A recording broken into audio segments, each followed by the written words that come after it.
أشهد أن لا إله إلا الله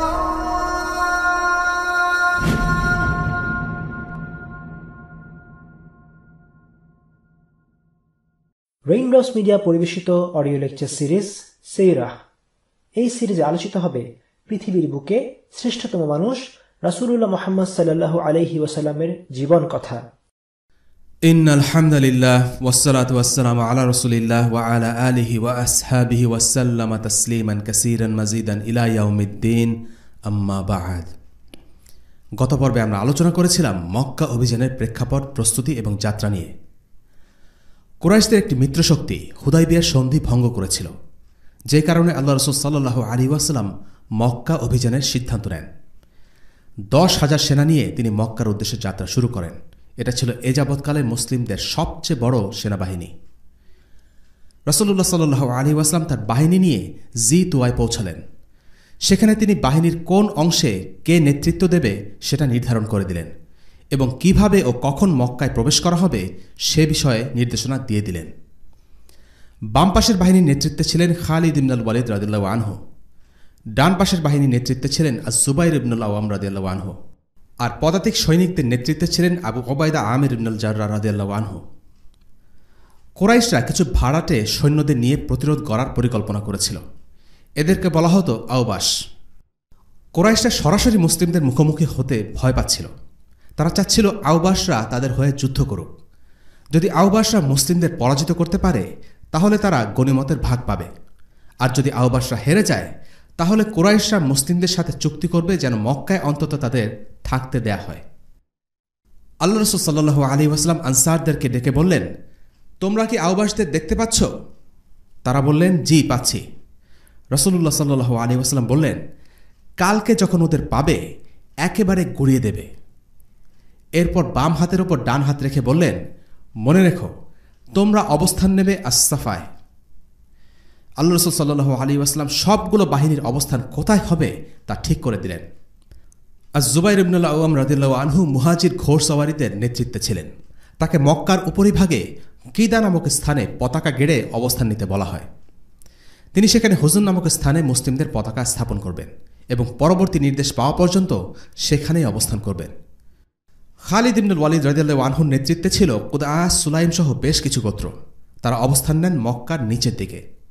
তাকে বলা হলো, মক্কার দিকে আসার পথে প্রথম যে ঘরটা পড়বে সেখানেই তিনি মুসলিমদের পতাকা গাড়বেন। আর আনসারদের নেতৃত্বে ছিলেন সাআদ ইবনে উবাদা রাদিয়াল্লাহু আনহু। রাসূলুল্লাহ সাল্লাল্লাহু আলাইহি ওয়াসাল্লাম সবাইকে বলে দিলেন কেউ যেন নিচ থেকে আক্রমণ শুরু না করে, কারণ তিনি চাচ্ছিলেন যতটা সম্ভব কম রক্তপাতের মাধ্যমে যেন মক্কা বিজয় করা যায়। মক্কার চারিদিকে মুসলিম বাহিনীগুলো এমনভাবে অবস্থান নিল এবং একই সাথে মক্কার দিকে এগিয়ে গেল যে প্রতিরোধ করার মতো কোনো অবস্থায় কুরাইশদের ছিল না। তারা একেবারেই হাল ছেড়ে দিল। আসলে তাদের কোনো মনোবলই ছিল না। বিনা বাধায় মুসলিমরা মক্কায় প্রবেশ করতে লাগল। শুধুমাত্র খালিদ ইবনুল ওয়ালিদ রাদিয়াল্লাহু আনহু যেদিকে অবস্থান নিয়েছিলেন সেদিকে বনু বকর এবং হুদাইল বাধা প্রদান করার চেষ্টা করে। এই দলে ছিল সাফওয়ান ইবনে উমাইয়া, ইকরিমা বিন আবি জাহেল এবং সুহাইল ইবনে আমর। তারা প্রত্যেকেই ছিল কুরাইশদের শ্রদ্ধাভাজন এবং নেতৃস্থানীয়। এই বাহিনীটি মুসলিমদের প্রতিরোধ করার চেষ্টা করে। তারা তীর ছুঁড়ে মারে এবং যুদ্ধ করার চেষ্টা করে, কিন্তু খালিদ ইবনুল ওয়ালিদ রাদিয়াল্লাহু আনহু তাদেরকে পুরোপুরি বিধ্বস্ত করে দেন। অল্প সময়েই তারা কোনো রকমে পালিয়ে বাঁচে। এটাই ছিল মক্কার কুরাইশদের পক্ষ থেকে একমাত্র নামে মাত্র প্রতিরোধ। তাদেরকে পরাজিত করার মাধ্যমে মুসলিমরা মক্কার পূর্ণ নিয়ন্ত্রণ নিজেদের হাতে নিয়ে নেয়। কতটা সহজে মুসলিমরা মক্কা জয় করে সেটা একটা ছোট্ট ঘটনা থেকে বোঝা যায়। হিমাস ইবনে কাইস নামের এক যোদ্ধা মুসলিমদের সাথে যুদ্ধ করার জন্য তলোয়ার শান দিচ্ছিল। তার স্ত্রী জিজ্ঞেস করল, এই এসব কেন করছো তুমি? সে উত্তর দিল, মুহাম্মদ আর তার সঙ্গীদের সাথে যুদ্ধ আছে। তার স্ত্রী উত্তর দিল, তাই নাকি? কয়েকটাকে ধরে এনো তো, তোমার দাস বানিয়ে রেখো। হিমাস কিংবা তার স্ত্রী কারোই ধারণা ছিল না তারা কিসের মুখোমুখি হতে যাচ্ছে। আবু জাহেলের ছেলে ইকরিমার বাহিনীর সাথে যোগ দিয়ে যুদ্ধ করতে গিয়ে হিমাস দেখল মুশরিকরা ছত্রভঙ্গ হয়ে পরিমরি করে পালাচ্ছে। হিমাস কোনো মতে নিজেকে অক্ষত রেখে ময়দান ছেড়ে পালিয়ে বাড়ি চলে এলো। তার স্ত্রী তাকে দেখেই বলে উঠল, কী ব্যাপার, তুমি না বললে ওদের হারানো তোমার জন্য ডাল ভাত? না মানে সাফওয়ান আর ইকরিমার মতো যোদ্ধায় যদি পালিয়ে যায় আমার আর কি করার আছে বলো। এদিকে আবু সুফিয়ান ততক্ষণে মক্কায় ফিরে এসেছে। চিৎকার করে বলছে, কোরাইশরা শোনো, মুহাম্মদ সাল্লাল্লাহু আলাইহি ওয়াসাল্লাম যে বাহিনী নিয়ে এসেছে তার সাথে মোকাবেলা করা আমাদের সাধ্যের বাইরে, কাজেই যে আবু সুফিয়ানের ঘরে থাকবে সে নিরাপদ। মক্কার পতন হবে এটা মুশরিকরা জানত, কিন্তু মানতে পারছিল না। আবু সুফিয়ানের মুখে একথা শুনে খোদ তার স্ত্রী হিন্দ খেপে গিয়ে তার গোফ ধরে বলল, এই বুড়োর মৃত্যু হোক, মেরে ফেলো একে। আবু সুফিয়ান সপক্ষ নিয়ে বলতে লাগল, এই মহিলার কথায় বিভ্রান্ত হও না। যে বাহিনী তোমাদের সাথে লড়তে এসেছে তাদের সাথে তোমরা পেরে উঠবে না, কাজেই আমার কথা শোনো, আজ আবু সুফিয়ানের ঘরে যে থাকবে সে নিরাপদ। লোকেরা এই কথায় বিরক্ত হয়ে বলে উঠল, ধ্বংস হও তুমি, তোমার ওই ছোট্ট ঘরে আমরা এতগুলো মানুষ কিভাবে আটব। আবু সুফিয়ান তখন জানিয়ে দিল, কেউ যদি নিজের ঘরে অবস্থান নেয় সে নিরাপদ, কেউ যদি মসজিদে অবস্থান নেয় সে নিরাপদ। এই কথা শোনার পর লোকদের ভিড় দ্রুতই হালকা হয়ে গেল। সবাই যার যার বাসায় অথবা মসজিদে গিয়ে আশ্রয় নিল। আল্লাহ রাসূল সাল্লাল্লাহু আলাইহি ওয়াসাল্লাম সর্বোচ্চ চেষ্টা করেছেন যেন কোনো প্রকার রক্তপাত ছাড়াই মক্কা বিজয় সম্ভব হয়, আর সেটাই হয়েছিল। তবে আনসার নেতা সাআদ ইবনে উবাদা রাদিয়াল্লাহু আনহু উত্তেজনার বশে আবু সুফিয়ানকে দেখে বলে ওঠেন, আজ হলো মহান যুদ্ধের দিন, আজ কাবার পবিত্রতা লঙ্ঘিত হবে। কথাগুলো আল্লাহ রাসূল সাল্লাল্লাহু আলাইহি ওয়াসাল্লামের কানে পৌঁছলে তিনি বলেন, সাআদ ভুল বলছে, এটা হলো সেই দিন যেদিন আল্লাহ কাবাকে মহিমান্বিত করবেন। রাসূলুল্লাহ সাল্লাল্লাহু আলাইহি ওয়াসাল্লাম সাআদ ইবনে উবাদা রাদিয়াল্লাহু আনহুর কাছ থেকে ব্যানার নিয়ে নেন, এই আশঙ্কায় যে মক্কায় কোনো রক্তপাত না করে বসেন। কিন্তু এত বড় একজন সাহাবী যিনি আল্লাহ রাসূল সাল্লাল্লাহু আলাইহি ওয়াসাল্লামকে নুসরা দিয়েছেন, জীবন মরণ আল্লাহর দ্বীনের জন্য বিলিয়ে দেওয়ার শপথ করেছেন, তার থেকে ব্যানার ফিরিয়ে নিয়ে তাকে কষ্ট দিতে চাচ্ছিলেন না। আর সেজন্য সেই ব্যানার তুলে দেন তারই ছেলে কায়েস ইবনে সাআদের হাতে। তবে কোনো কোনো বর্ণনা এসেছে কোনো মুহাজির সাহাবীর কাছে দেয়া হয়েছিল। শেষ পর্যন্ত নিজের দেশে বিজয়ীর বেশে ফিরে এলেন আল্লাহ রাসূল সাল্লাল্লাহু আলাইহি ওয়াসাল্লাম। অবশেষে এলো সেই কাঙ্ক্ষিত মুহূর্ত, স্বপ্ন পূরণের মুহূর্ত। যে মানুষটি আজ থেকে ৮ বছর আগে এই শহর ছেড়ে রাতের আধারে চুপিসারে চলে যেতে বাধ্য হয়েছিলেন, তিনি আজ ফিরে এসেছেন সেই আজীবন পরিচিত জন্মভূমির মাটিতে। যেই মানুষগুলো তাকে লাঞ্ছিত করে তাড়িয়ে দিয়েছিল, তারা আজ ভক্তি শ্রদ্ধা ভরে তার দিকে তাকিয়ে আছে। আজ থেকে প্রায় ২০ বছর আগে তিনি আসসুবহার ডাক দিয়ে মক্কার লোকগুলোকে জড়ো করেছিলেন। তাদেরকে বলেছিলেন, তোমরা আল্লাহর একত্ববাদকে মেনে নাও। তারা তাকে তাচ্ছিল্য করেছে, অবজ্ঞা করেছে, বয়কট করেছে, কিন্তু আজ তারাই তার কথা শোনার জন্য আগ্রহ ভরে অপেক্ষা করছে। এই মক্কার মাটিতে একদিন তার শরীরের ওপর নারী ভুঁড়ি চাপিয়ে দেয়া হয়েছিল স্রেফ মজা করার জন্য। আজ তার গায়ে আঁচড় দেওয়ার সাহসটুকু কারণেই। হুমকি আর মৃত্যু ভয় তাকে তাড়া করে বেরিয়েছে বছরের পর বছর, কিন্তু আজ সেই হুমকিদাতার দল নিজেদের মৃত্যু ভয়ে কম্পমান। তারা বিলাল রাদিয়াল্লাহু আনহুকে তপ্ত মরুভূমির বুকে পাথর চাপা দিয়েছিল। উসমান রাদিয়াল্লাহু আনহুকে কার্পেটে মুড়ে তার গায়ের উপর লাফিয়ে পাশবিক অত্যাচার করেছিল। তারা খাব্বাব রাদিয়াল্লাহু আনহুকে ছুঁড়ে ফেলেছিল জ্বলন্ত পাথরে। আম্মার ইবনে ইয়াসির রাদিয়াল্লাহু আনহুকে পিটিয়ে অজ্ঞান করে নিথর ফেলে রেখেছিল। সেই বিলাল, উসমান, খাব্বাব আর আম্মাররা আজকে বিজয়ী বাহিনীর এক একজন বীর সৈনিক। যাদের বিরুদ্ধে আল্লাহ রাসূল বদদুয়া করেছিলেন তাদের কেউই আজ বেঁচে নেই। তার কথার এক চুল বিরোধিতা করার মতো আর কেউ নেই। তারা না পেরেছে তাকে প্রলোভন দেখিয়ে তাকে কিনে নিতে, আর না পেরেছে যুদ্ধের ময়দানে তাকে হত্যা করতে। বরং মক্কার লোকেরা আজ হার মানতে বাধ্য হয়েছে তাদের চোখের সামনে বড় হয়ে ওঠা সেই চেনা মুখ আল আমিনের কাছে। একদিন তারা বলেছিল, এ তো কবি, পাগল, জাদুকর, আরও কত কি। কিন্তু আজ তারা ঠিকই জানে ইনিই হচ্ছেন আল্লাহ রসুল মুহাম্মদ সাল্লাল্লাহু আলাইহি ওয়াসাল্লাম। আল্লাহ রসুল সাল্লাল্লাহু আলাইহি ওয়াসাল্লাম মক্কায় প্রবেশ করছেন। তার মাথায় কালো পাগড়ি। আল্লাহ তাকে এক মহাসম্মান দান করেছেন। এই সম্মানের কৃতজ্ঞতায় তিনি মাথা নুয়ে আল্লাহকে স্মরণ করছেন। এক মনে পাঠ করছেন আল্লাহর বাণী, সূরা ফাতহের সেই আয়াতগুলো, ইন্না ফাতাহনা লাকা ফাতহাম মুবিন, নিশ্চয়ই আমি তোমাকে দিয়েছি সুস্পষ্ট বিজয়।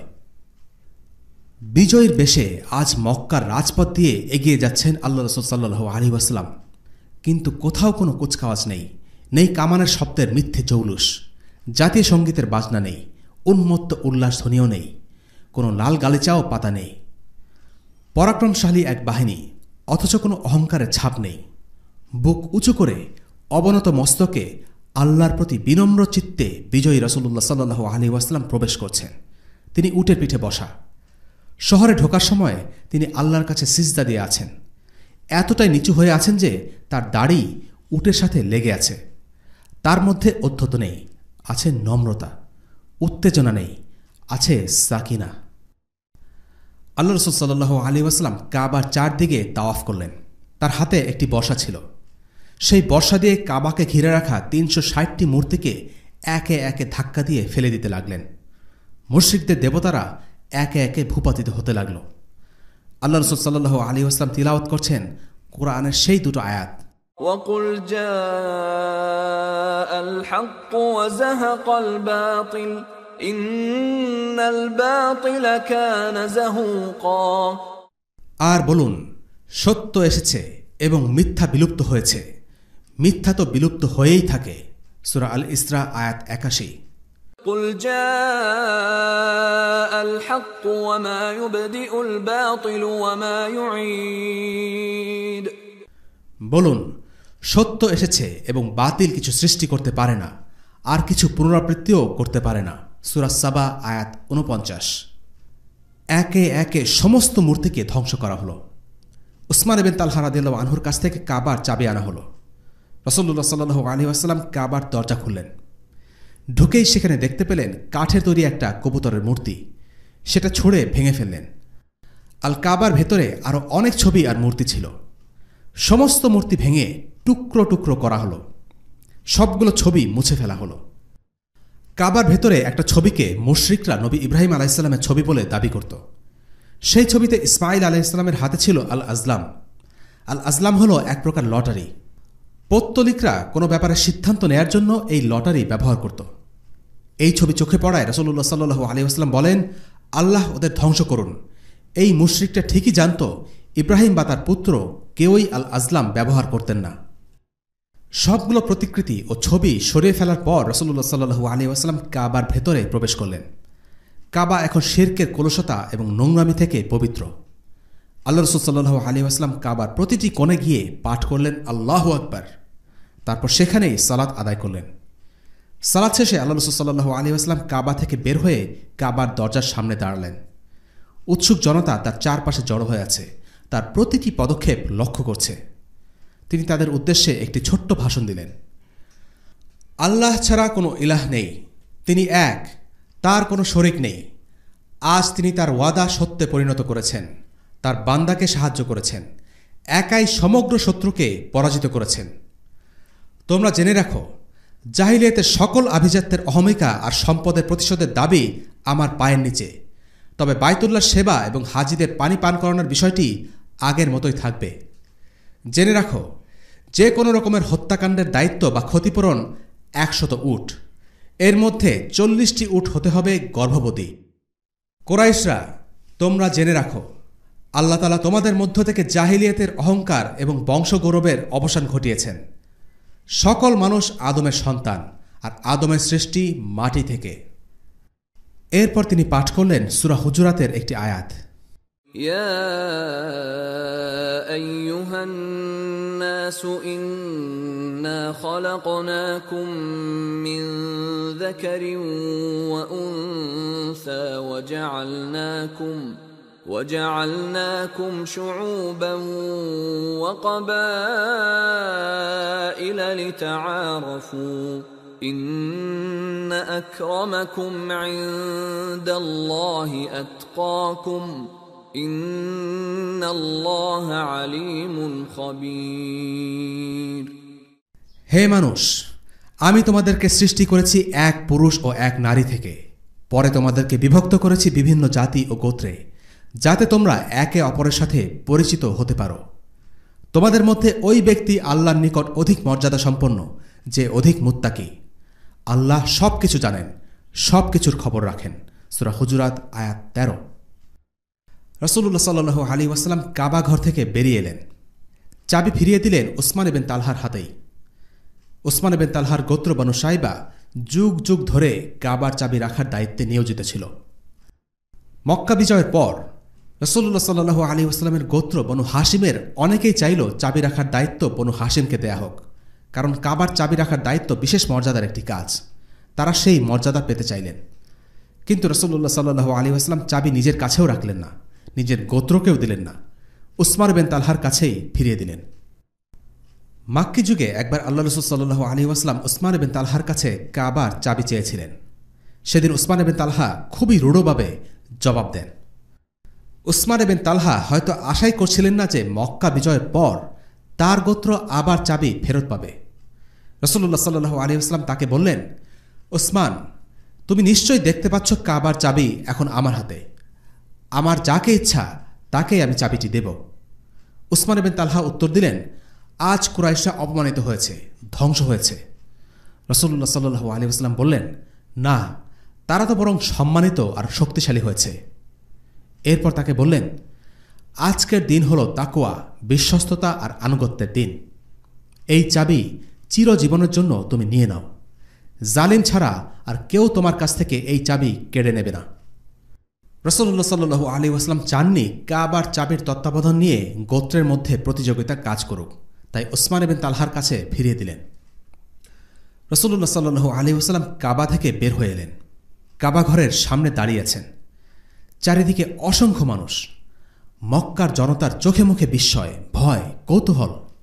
তাদের ভাগ্য নির্ভর করছে একটি মানুষের সিদ্ধান্তের উপর, সেই মুহাম্মদ সাল্লাল্লাহু আলাইহি ওয়াসাল্লাম, যাকে তারা অপমান করেছে, দিনের পর দিন অভুক্ত রেখেছে, দেশ ছাড়া করে ছেড়েছে।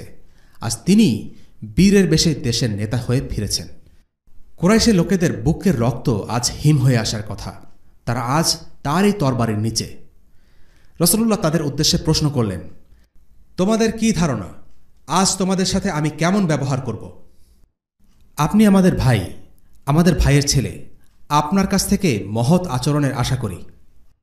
রাসূলুল্লাহ সাল্লাল্লাহু আলাইহি ওয়াসাল্লাম বললেন, আমি তোমাদের সেটাই বলবো যা ইউসুফ তার ভাইদের বলেছিলেন, লা তাসরিবা আলাইকুমুল ইয়াউম, আজ তোমাদের বিরুদ্ধে আমার কোনো অভিযোগ নেই, তোমরা মুক্ত, স্বাধীন। এই কথাগুলোর মাধ্যমে মক্কায় শুরু হলো এক নতুন যুগের সূচনা। জাহিলিয়াতের আদর্শ, আইনকানুন, রীতিপ্রথা সব কিছু প্রতিস্থাপিত হল ইসলাম দিয়ে। আরবের সেই সমাজে গোত্রীয় গর্ব বা বংশমর্যাদায় ছিল গোটা সমাজ ব্যবস্থার মূল ভিত্তি। আল্লাহ রাসূল সাল্লাল্লাহু আলাইহি ওয়াসাল্লাম সেই ভিত্তিকে বাতিল করে দিলেন। নতুন এই সমাজের ভিত্তি হবে ইসলামী আদর্শ, আর এটি পরিচালিত হবে ইসলামী আইন ও মূল্যবোধে। মক্কার কুরাইশরা তাদের বাপদাদার অর্থহীন ঐতিহ্য আর সামাজিক পদমর্যাদা টিকিয়ে রাখতে সুদীর্ঘ ২০ বছর ইসলামের সাথে শত্রুতা করে এসেছে। কিন্তু তারপরও এদের মন জয় করার জন্য আল্লাহ রাসূল তাদের কোনো নিয়মকানুন বা আচার প্রথা গ্রহণ করেননি। আল্লাহ রাসূল সাল্লাল্লাহু আলাইহি ওয়াসাল্লাম বিলালকে আজান দেওয়ার জন্য ডাকলেন। আজ থেকে প্রায় ৮ বছর আগে বিলাল কথা বলতেন চুপি চুপি, কিন্তু আজ বিলাল দাঁড়িয়ে আছেন কাবা ঘরের উপরে উন্মুক্ত কণ্ঠে আজান দেবেন বলে। আজ তিনি মক্কার কাউকে ভয় পান না। বিলাল ছিলেন মুশরিকদের চোখে নিচু শ্রেণী। তাকে দেখে অনেকেরই সহ্য হল না। তারা কানাঘুষা করতে লাগল, এই কালো কাকটা এখানে কি করছে? কাউকে পাত্তা না দিয়ে বিলাল তার সুমধুর কণ্ঠে আজান দিলেন। সবাই নিশ্চুপ হয়ে গেল। আজানের ধ্বনি যেন সবাইকে তন্ময় করে দিল। এই একই আজানের ধ্বনিতে কারো অন্তরের দারাজ ভেঙে ইসলাম প্রবেশ করল, আর কারো অন্তরে দাও দাও করে বিদ্বেষের আগুন জ্বলতে লাগল। কাবাঘর হল আল্লাহর ঘর। শিরকের অত্যাচারে এতদিন এই ঘরটা যেন খা খা করছিল। দীর্ঘদিন পর বিলালের আজানের মাধ্যমে তাওহীদ ফিরে এলো।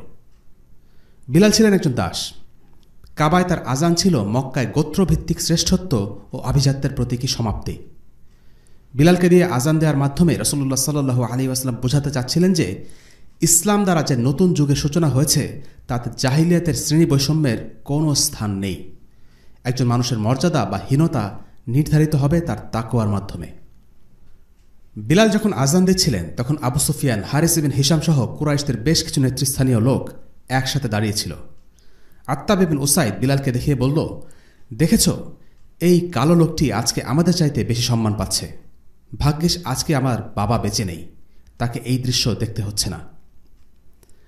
মুশরিকদের মধ্যে গোত্রবাদ ছিল প্রবল। যে বিলালকে তারা নিচু শ্রেণী বলে তুচ্ছ করেছে, সেই বিলাল আজকে কাবা ঘরে আজান দিচ্ছে, তারা সেটা মানতেই পারল না। হারিস বলে বসল, এই লোক অর্থাৎ মুহাম্মদ যদি হকের উপর থাকত বলে বিশ্বাস করতাম, তবুও তাকে মানতাম না। আবু সুফিয়ান তাদের সাথেই ছিলেন। যদিও তিনি মাত্র মুসলিম হয়েছেন, কিন্তু তার অন্তরে ঈমান ততটা দৃঢ় হয়নি।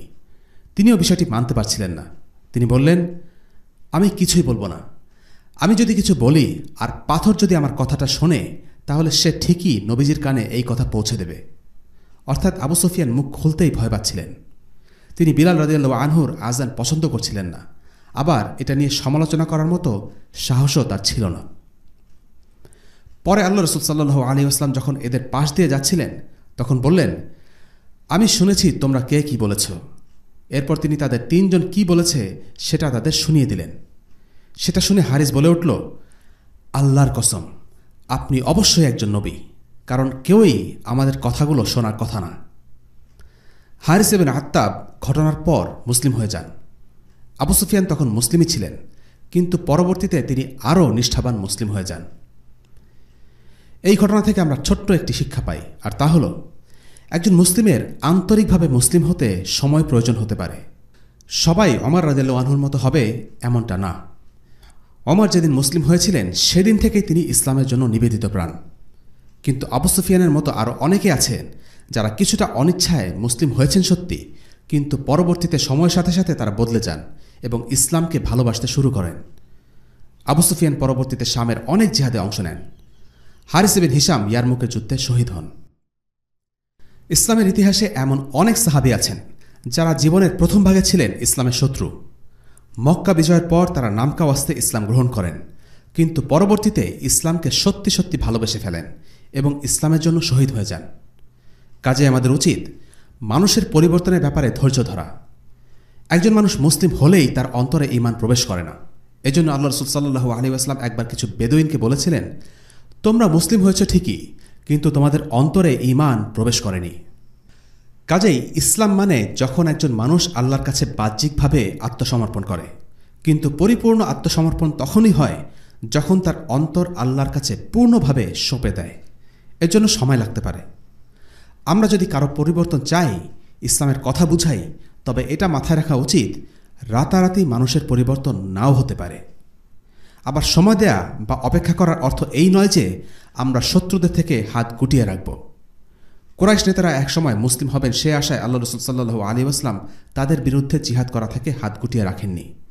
যখন তারা ইসলামের সাথে শত্রুতা করেছিল, আল্লাহ রাসূল সাল্লাল্লাহু আলাইহি ওয়াসাল্লাম তাদেরকে শত্রু হিসেবে গণ্য করেছেন এবং তাদের বিরুদ্ধে যুদ্ধ করেছেন। তিনি চেয়েছেন তারা ইসলাম গ্রহণ করুক, কিন্তু তিনি জানতেন না যে তারা আদৌ মুসলিম হবেন কিনা। অবাস্তব আশার উপর ভিত্তি করে বাস্তব পদক্ষেপ বর্জন করার শিক্ষা ইসলাম দেয় না। আর তাই যখন জিহাদ করার পরিস্থিতি ও প্রয়োজনীয়তা হয়েছে, তখন আল্লাহ রাসূল সাল্লাল্লাহু আলাইহি ওয়াসাল্লাম কুরাইশদের বিরুদ্ধে সমস্ত শক্তি দিয়ে জিহাদ করেছেন। আবার যখন এই কুরাইশরা আত্মসমর্পণ করেছেন, তখন তিনি তাদের দয়া দেখিয়েছেন যেন তারা মুসলিম হয়ে যায়। মক্কায় সাধারণ ক্ষমা ঘোষণা হল। তাদের বাড়িঘর তাদেরই থাকল, কোনো করও আরোপ করা হলো না। বলা হলো, কেউ যদি তার নিজ বাড়িতে অবস্থান করে তাহলে সে নিরাপদ। যদি সে আবু সুফিয়ানের বাড়িতে আশ্রয় নেয়, সে নিরাপদ। কেউ যদি মসজিদে অবস্থান করে তাহলে সে নিরাপদ। বিজিত শত্রুর উপর এই অভাবনীয় দয়া একজন নবী ছাড়া আর কেই বা করতে পারেন। মক্কার লোকেরা উপলব্ধি করল, যেই দেবতাদের তারা এতকাল উপাসনা করে এসেছে তারা আসলে মিথ্যা মাবুদ। ইসলামের সত্য উপলব্ধি করে তারা দলে দলে ইসলাম গ্রহণ করতে লাগল। إذا جاء نصر الله والفتح ورأيت الناس يدخلون في دين الله أفواجا فسبح بحمد ربك واستغفره إنه كان توابا। যখন আল্লাহর সাহায্য ও বিজয় আসবে এবং আপনি মানুষকে দলে দলে আল্লাহর দ্বীনে প্রবেশ করতে দেখবেন, তখন আপনি আপনার রবের প্রশংসা করবেন এবং ক্ষমা প্রার্থনা করবেন। নিশ্চয়ই তিনি তওবা কবুলকারী। সূরা আন-নাসর। সাফা পাহাড়ে বসে আল্লাহ রাসূল সাল্লাল্লাহু আলাইহি ওয়াসাল্লাম তাদের বায়াত গ্রহণ করলেন। লোকেরা এসে তার কাছে এই মর্মে বায়াতবদ্ধ হল যে তারা সাধ্যমতো তার কথা শুনবে এবং মানবে। মহিলাদের থেকেও আল্লাহ রাসূল সাল্লাল্লাহু আলাইহি ওয়াসাল্লাম সেদিন বায়াত নিয়েছিলেন। আবু সুফিয়ানের স্ত্রী হিন্দ বায়াত দিতে হাজির হল, তবে সে নিজেকে আড়াল করে রাখতে চাইল, পাছে আল্লাহ রসুল তাকে চিনে ফেলেন। বিশেষ করে আল্লাহ রসুলের চাচা হামজার সাথে হিন্দ যা করেছিল তাতে তার নিজেকে আড়াল করতে চাওয়াই স্বাভাবিক ছিল। আল্লাহ রসুল সাল্লাল্লাহু আলাইহি ওয়াসাল্লাম বায়াতের শর্তগুলো এক এক করে উল্লেখ করছিলেন, আর ওমর সেই সব মহিলাদের সামনে পুনরাবৃত্তি করছিলেন, যেমন শিরক না করা, সন্তান হত্যা না করা, মিথ্যা শপথ না করা ইত্যাদি। আল্লাহ রসুল সাল্লাল্লাহু আলাইহি ওয়াসাল্লাম যখন বায়াতের শর্তগুলো একটি একটি করে উল্লেখ করছিলেন, তখন হিন্দ নিজেকে সামনে রাখতে না পেরে প্রত্যেকবারই কথা বলে ওঠেন। আর রাহিকুল মাকতুমে এই মজার ঘটনাটি বর্ণনা করা হয়েছে। আল্লামা শফিউর রহমান মুবারকপুরী রহিমাহুল্লাহ বর্ণনা করেন, রাসূলুল্লাহ সাল্লাল্লাহু আলাইহি ওয়াসাল্লাম বায়াত গ্রহণকালে ইরশাদ করলেন, আমি তোমাদের নিকট এই বলে অঙ্গীকার গ্রহণ করছি যে আমরা কখনও আল্লাহর সঙ্গে কাউকে শরিক করব না। ওমর রাদিয়াল্লাহু আনহু ওই কথার পুনরাবৃত্তির মাধ্যমে মহিলাদের বায়াত গ্রহণ করেন যে তারা কখনও আল্লাহর সঙ্গে কাউকে শরিক করবে না। অতঃপর আল্লাহ রাসূল সাল্লাল্লাহু আলাইহি ওয়াসাল্লাম ইরশাদ করলেন, চুরি করবে না। এই প্রেক্ষিতে হিন্দা বলে উঠল, আবু সুফিয়ান কৃপণ ব্যক্তি, তার সম্পদ থেকে তার অজান্তে আমি যদি কিছু নেই তাহলে? আবু সুফিয়ান সেখানেই উপস্থিত ছিলেন, বললেন, আমার সম্পদ থেকে তুমি যা নেবে তা তোমার জন্য হালাল হবে। হিন্দাকে চিনতে পেরে রাসূলুল্লাহ সাল্লাল্লাহু আলাইহি ওয়াসাল্লাম মৃদু হাসলেন এবং বললেন, তুমি হিন্দা? হিন্দা বলল, হে আল্লাহ রসুল, আমি হিন্দা। অতীতে যা কিছু হয়েছে আমাকে ক্ষমা করে দিন। নবী করিম সাল্লাল্লাহু আলাইহি ওয়াসাল্লাম বললেন, আল্লাহ তোমাকে ক্ষমা করুন।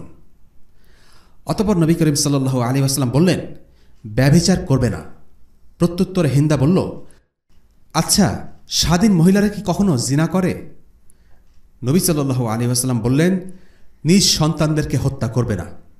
হিন্দা বলল, বাল্যকালে আমরাও তাদের লালন পালন করেছি, কিন্তু প্রাপ্তবয়স্ক হবার পর আপনারা তাদের হত্যা করেছেন, এজন্য তারা এবং আপনিই ভালো জানেন।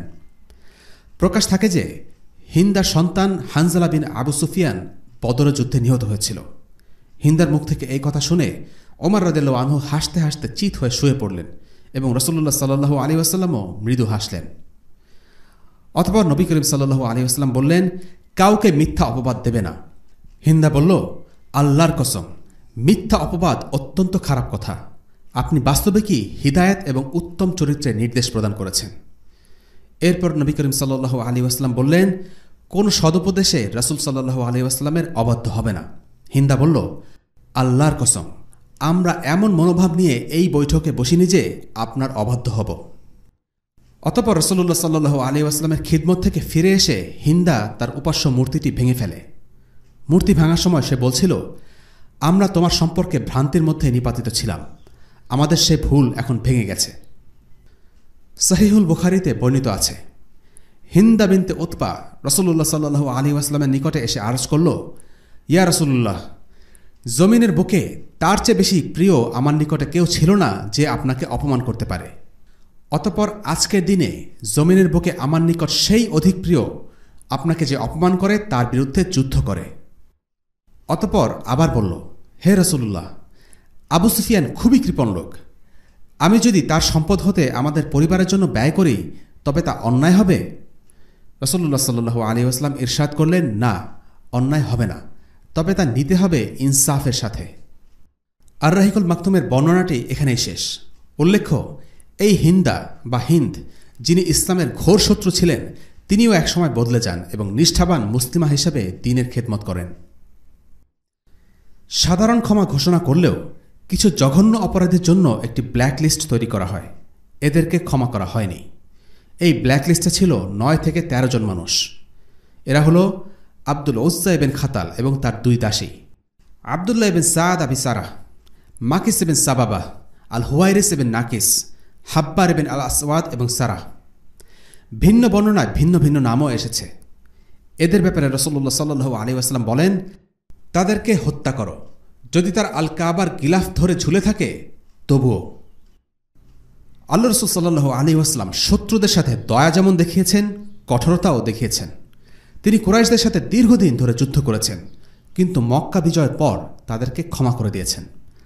কিন্তু মক্কার এমন কিছু ব্যক্তি ছিল যারা এই সাধারণ ক্ষমার আওতাভুক্ত ছিল না, কারণ তাদের অপরাধ এতটাই তীব্র ছিল যে তারা ক্ষমার যোগ্য ছিল না, অথবা তাদের এমনি এমনি ক্ষমা করে দিলে তারা ভবিষ্যতে আবার ইসলামের বিরুদ্ধে ষড়যন্ত্রে লিপ্ত হতে পারে, এমন আশঙ্কা ছিল।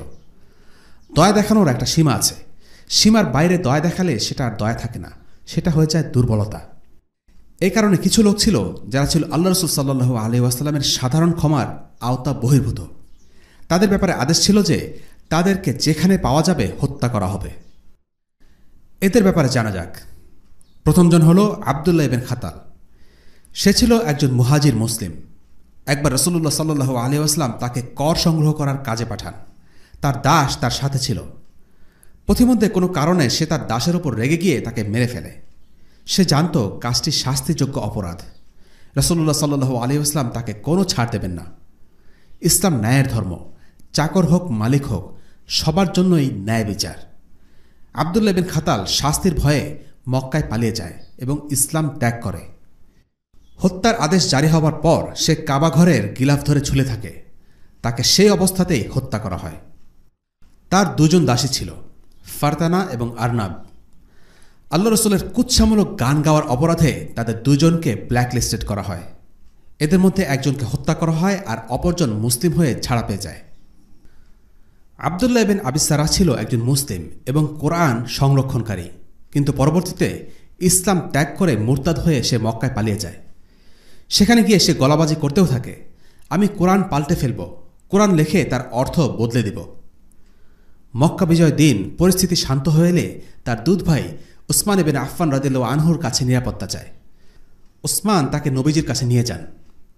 আবদুল্লাহ ইবনে আবি সারাহ রাসূলুল্লাহ সাল্লাল্লাহু আলাইহি ওয়াসাল্লামের কাছে গিয়ে বলল, আমি আপনাকে বায়াত দিতে এসেছি। নবীজি চুপ করে রইলেন। সে আবার বলল, আমি আপনাকে বায়াত দিতে এসেছি। রাসূলুল্লাহ সাল্লাল্লাহু আলাইহি ওয়াসাল্লাম এবারও কোনো উত্তর দিলেন না। থমথমে এক পরিবেশ, নিস্তব্ধতা। তৃতীয়বারে নবীজি সাল্লাল্লাহু আলাইহি ওয়াসাল্লাম তার বায়াত গ্রহণ করলেন। সে চলে যাবার পর নবীজি উপস্থিত সাহাবীদের উদ্দেশ্যে বললেন, তোমাদের মধ্যে কি বুদ্ধিমান কেউ ছিল না? আমি তো সেজন্যই চুপ করেছিলাম যেন তোমাদের মধ্যে কেউ উঠে এসে তার গর্দানটা উড়িয়ে দেয়। একজন সাহাবী বললেন, ইস, আপনি যদি আমাদেরকে একটু ইশারা করতেন। নবীজি সাল্লাল্লাহু আলাইহি ওয়াসাল্লাম উত্তর দিলেন, ইশারা দিয়ে হত্যা করা কোনো নবীর জন্য শোভা পায় না। আবদুল্লাহ ইবনে আবি সারাহ অদ্ভুতভাবে বেঁচে গেল, তবে সে জীবনের শেষ পর্যন্ত ভালো মুসলিম হয়ে বেঁচেছিল। তার মৃত্যু ঘটে ফজরের নামাজে সিজদারত অবস্থায়। ওমর ইবনুল খাত্তাব রাদিয়াল্লাহু আনহু এবং উসমান ইবনে আফফান রাদিয়াল্লাহু আনহুর শাসনামলে তিনি বেশ ভালো পদে নিযুক্ত ছিলেন। মাকিস ইবনে সাবাবার ভাই ছিলেন একজন মুসলিম। বনু মুস্তালিকের যুদ্ধে তার ভাই একজন আনসারি মুসলিমের হাতে ভুলক্রমে নিহত হন। মাকিস তখন হিজরত করে মদিনায় আসেন শুধুমাত্র তার ভাইয়ের মৃত্যুর ক্ষতিপূরণের টাকার লোভে। ক্ষতিপূরণের টাকা পেয়ে সে পালিয়ে মক্কা ফিরে আসে এবং মুরতাদ হয়ে যায়। নুমাইলা ইবনে আবদুল্লাহ তাকে হত্যা করেন। ব্ল্যাকলিস্টের অন্তর্ভুক্ত আরেক ব্যক্তি ছিল হুয়াইরিস ইবনে নাকিস। তার অপরাধ ছিল সে মক্কায় আল্লাহ রসুলকে নানাভাবে কষ্ট দিত। মক্কা থেকে মদিনায় হিজরত করার সময় সে আল্লাহ রসুলের দুই কন্যা ফাতিমা রাদিয়াল্লাহু আনহা এবং উম্মে কুলসুম রাদিয়াল্লাহু আনহাকে উত্ত্যক্ত করে। একই রকম অপরাধ করে হাব্বাব ইবনে আল আসওয়াদ। সে হিজরতের সময় আল্লাহ রসুলের কন্যা জাইনাব রাদিয়াল্লাহু আনহাকে বর্ষা উঁচিয়ে ভয় দেখায়। তখন জাইনাব গর্ভবতী ছিলেন। এই ঘটনায় জাইনাবের গর্ভপাত হয়ে যায়। হুয়াইরিসকে হত্যা করা হয়, কিন্তু হাব্বাব পরবর্তীতে মুসলিম হয়ে ফিরে আসে এবং তাকে ছেড়ে দেওয়া হয়। আর সারাহ ছিল হাতিব ইবনে আবি বালতার পত্রবাহিকা। মাক্কি যুগে আল্লাহ রসুলের বিরুদ্ধে গান গাইত। তার জন্য নিরাপত্তা চাওয়া হয় এবং শেষ পর্যন্ত সে বেঁচে যায়। এসব উল্লেখিত ব্যক্তি ছাড়া কালো তালিকায় আরও কিছু ব্যক্তির নাম ইবনে হাজার আল আসকালানী রাহিমাহুল্লাহ উল্লেখ করেছেন। তিনি বলেছেন, যাদের রক্ত মূল্যহীন সাব্যস্ত করা হয় তাদের প্রসঙ্গে আবু মাশআর হারিস বিন তালাতিল খুজাইর নাম উল্লেখ আছে। আলী রাদিয়াল্লাহু আনহু তাকে হত্যা করেন। ইমাম হাকিম এই তালিকায় কাব ইবনে জুহাইরের নাম উল্লেখ করেছেন। কাবের ঘটনা ছিল প্রসিদ্ধ। পরে এসে তিনি ইসলাম গ্রহণ করেন এবং রাসূলুল্লাহ সাল্লাল্লাহু আলাইহি ওয়াসাল্লামের প্রশংসা করেন। এই তালিকাভুক্ত ছিল ওয়াহশি বিন হারব এবং আবু সুফিয়ানের স্ত্রী হিন্দা বিনতে উতবা, যারা ইসলাম গ্রহণ করেছিল। তাদের মধ্যে ছিল ইবন খাতালের দাসী আরনাব এবং উম্মু সাআদ। এদের হত্যা করা হয়েছিল। ইবন ইসহাকও অনুরূপ উল্লেখ করেছেন। এভাবে পুরুষদের সংখ্যা দাঁড়ায় ৮ এবং মহিলাদের সংখ্যা ৬। এই পার্থক্যের কারণ এই হতে পারে যে দুজন দাসী আরনাব এবং উম্মু সাআদ ছিল এবং পার্থক্য ছিল শুধু নাম, উপনাম অথবা উপাধির। এখানে উল্লেখ্য, যাদের নাম ব্ল্যাকলিস্টে ছিল এদের প্রায় সবার অপরাধ ছিল হয় রিদ্দা, নয়তো আল্লাহ রসুল সাল্লাল্লাহু আলাইহি ওয়াসাল্লামের নিন্দা করা। তীব্রতার মাত্রায় এই দুটো অপরাধ ইসলামের দৃষ্টিতে জঘন্য অপরাধ, যেই কারণে মক্কার সাধারণ কাফিরদের জন্য সাধারণ ক্ষমা ঘোষণা করা হলেও এই দুটি অপরাধের সাথে যুক্তদের ক্ষমা করা হয়নি। এই দুটি অপরাধের শাস্তি হল মৃত্যুদণ্ড। একজন কাফির যুদ্ধবন্দী হলে তাকে হত্যা করা, মুক্ত করে দেয়া, দাস হিসেবে রাখা কিংবা তার থেকে মুক্তিপণ আদায় করা কিংবা তাকে বন্দি বিনিময়ে ব্যবহার করা, এর যে কোনোটির সিদ্ধান্ত ইমাম নিতে পারেন। কিন্তু মুরতাদের ক্ষেত্রে একটি বিধান, তা হল মৃত্যুদণ্ড। শুধুমাত্র সে যদি পুনরায় মুসলিম হয়ে যায় সেক্ষেত্রেই তাকে ছাড় দেয়া হবে। উম্মে হানি রাদিয়াল্লাহু আনহা ছিলেন আলী ইবনে আবি তালিব রাদিয়াল্লাহু আনহুর বোন। মক্কা বিজয়ের দিন তার শ্বশুরবাড়ির 2 আত্মীয় তার কাছে আশ্রয় চাইলে তিনি তাদেরকে আশ্রয় দেন, কিন্তু আলী রাদিয়াল্লাহু আনহু বিষয়টি পছন্দ করলেন না। তিনি তাদেরকে হত্যা করতে চাইলেন। উম্মে হানি তখন রাসূলুল্লাহ সাল্লাল্লাহু আলাইহি ওয়াসাল্লামের শরণাপন্ন হলেন। রাসূলুল্লাহ সাল্লাল্লাহু আলাইহি ওয়াসাল্লাম খুব খুশি হয়ে তাকে স্বাগত জানালেন। জানতে চাইলেন কি হয়েছে। উম্মে হানি সবকিছু খুলে বলার পর রাসূলুল্লাহ সাল্লাল্লাহু আলাইহি ওয়াসাল্লাম বললেন, সমস্যা নেই, তুমি যাদের নিরাপত্তা দিয়েছ আমিও তাদের নিরাপত্তা দিলাম। এই ঘটনা থেকে আমরা কয়েকটা শিক্ষা পাই। 1, উম্মে হানি রাদিয়াল্লাহু আনহার ঘটনা থেকে শিক্ষা হলো, একজন মুসলিম চাইলে একজন ব্যক্তি বা ছোট কোনো দলকে নিরাপত্তা দেওয়ার অধিকার রাখে, কিন্তু বড় দল বা গোষ্ঠীর ক্ষেত্রে সেটা প্রযোজ্য নয়। এ কারণে আবু সুফিয়ান চুক্তি নবায়ন করতে মদিনায় গেলে কেউ তার ডাকে সাড়া দেয়নি। 2 নম্বর শিক্ষা, সাধারণ ক্ষমা ঘোষণা করার সময় বলা হয়েছিল কেউ যদি নিজ ঘরে অবস্থান করে তাহলে সে নিরাপদ, অথবা কেউ যদি আবু সুফিয়ানের ঘরে আশ্রয় নেয় তাহলে সে নিরাপদ। প্রশ্ন আসতে পারে, কেউ যদি নিজ ঘরেই অবস্থান করে নিরাপদ হতে পারে তাহলে আবু সুফিয়ানের ঘরে যাওয়া কেন প্রয়োজন? তবুও কেন নাম ধরে আবু সুফিয়ানের নাম উল্লেখ করা হলো? আল্লাহ রসুল সাল্লাল্লাহু আলাইহি ওয়াসাল্লাম মানুষের মানসিক অবস্থা এবং সামাজিক অবস্থানের কথা মাথায় রাখতেন। আবু সুফিয়ান কিছুকাল আগেও ছিল কুরাইশদের নেতা, মাত্র সে মুসলিম হয়েছে। মুসলিম হয়ে তার মর্যাদা এবং সামাজিক অবস্থান হারানোর একটা ভয় থাকবে, এটাই স্বাভাবিক। কিন্তু আল্লাহ রসুল চাইলেন এই ভয় দূর করে দিতে এবং তার জন্য ইসলামে আসার পথ সহজ করে দিতে। আবু সুফিয়ানের সম্মান ও মর্যাদার প্রতি আকাঙ্ক্ষা ছিল, আল্লাহ রসুল তাকে সেটাই দিলেন। তাই তার নাম ধরে আলাদাভাবে বলে দিলেন, কেউ যদি আবু সুফিয়ানের ঘরে আশ্রয় নেয় তবে সে নিরাপদ। একজন মানুষের মানসিক কিংবা সামাজিক অবস্থা অনুযায়ী সত্যকে গ্রহণ করা তার জন্য সহজ করে দেওয়া উচিত। 3 নম্বর শিক্ষা, রাসূলুল্লাহ সাল্লাল্লাহু আলাইহি ওয়াসাল্লাম চাচ্ছিলেন কাফিরদের নেতা আবু সুফিয়ান দেখুক কত বিশাল মুসলিম বাহিনী মক্কা অভিযানে এসেছে। তিনি আবু সুফিয়ানের মন থেকে লড়াই করা বা প্রতিরোধ করার শেষ ইচ্ছেটুকু মেরে ফেলতে চাচ্ছিলেন। যদিও আবু সুফিয়ান তখন মুসলিম, কিন্তু তখনও তিনি একজন মুসলিম এবং কুরাইশদের নেতা। নিজ গোত্রের কাছে গিয়ে তার মন বদলেও যেতে পারে। তাই রাসূলুল্লাহ সাল্লাল্লাহু আলাইহি ওয়াসাল্লাম চেয়েছিলেন আবু সুফিয়ান স্বচক্ষে এই বাহিনী দেখে আত্মসমর্পণ করে ফেলুক, কারণ আল্লাহ রসুল মক্কায় রক্তপাত হোক সেটা চাননি। এটা মনস্তাত্ত্বিক যুদ্ধের একটি বহুল ব্যবহৃত কৌশল। সিরাতে এর একাধিক দৃষ্টান্ত আছে। মক্কার পবিত্রতা ঘোষণা। তাবি সাঈদ ইবনে মুসাইদ রাহিমাহুল্লাহর মতে মক্কা বিজয়ের দিনটি কোনো উৎসব বা আনন্দ উদযাপনের দিন ছিল না। তার বর্ণনায়, সেদিন মক্কা প্রবেশের সময় মুসলিমরা তাকবীর, আল্লাহু আকবার এবং তাহলিল লা ইলাহা ইল্লাল্লাহ পড়ছিলেন। তারা সেদিন কাবাঘরও তাওয়াফ করছিলেন।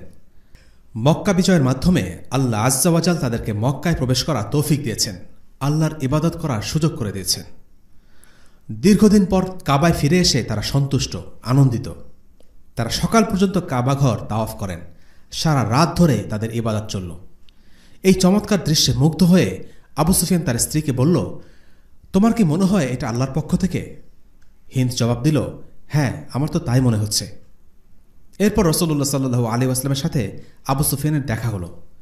রাসূলুল্লাহ সাল্লাল্লাহু আলাইহি ওয়াসাল্লাম জিজ্ঞেস করলেন, তুমি কি হিন্দকে জিজ্ঞেস করেছিলে যে তোমার কি মনে হয় এটা আল্লাহর পক্ষ থেকে? আর হিন্দ জবাব দিয়েছিল, হ্যাঁ, আমি মনে করি এটা আল্লাহর পক্ষ থেকে।